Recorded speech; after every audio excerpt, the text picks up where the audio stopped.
past week, we read the book of Ezekiel, and we read from chapter 12 through chapter 39. And Prophet Ezekiel is kind of similar to Prophet Jeremiah that we read a few weeks ago, because God used him to give a message to his people. God used him to deliver the message to the children of Israel, to tell them about what was going to happen to them when they don't do right by him, and what was going to happen to them if they do right by him.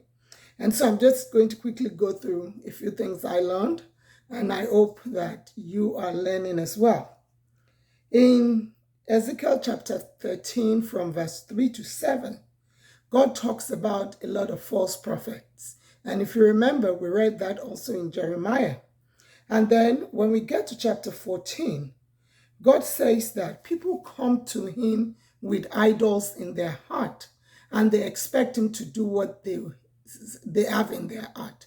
And it resonates with me, because sometimes when I'm praying to God, I already have like what I think I should do. And then when I'm praying, I'm trying to have God put a rubber stamp on what I want to do.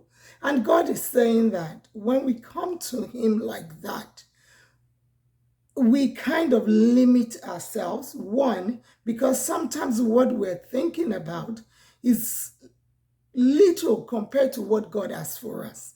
And so he encourages us to come with an open heart. And then in chapter 18, from verses 19 to 21, God talks about it that when an individual comes before him and repents, that he will forgive the individual. And that's one of the things I tell people, that when you forgive someone, it's actually for yourself, not for the other person, because you may still be in bitterness against that person. That person goes to God, repents of his sins, and God says you're forgiven. And then you are in bitterness and in unforgiveness, and not forgiving the person. So you're actually hurting yourself, living in unforgiveness.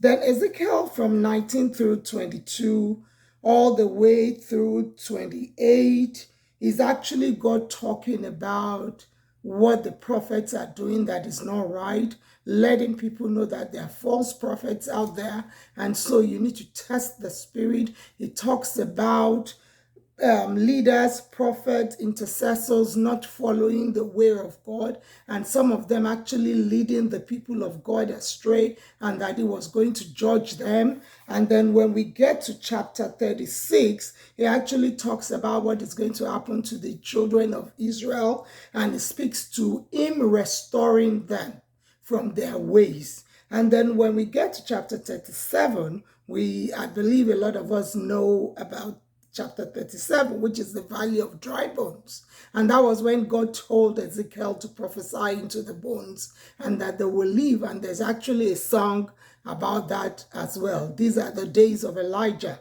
That's where that song comes from.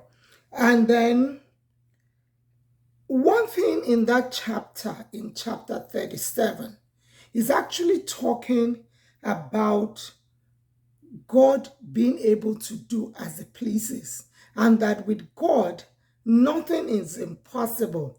But one other thing is that God uses men to achieve the impossible, because that was what God did with Ezekiel. God used Ezekiel to achieve the impossible.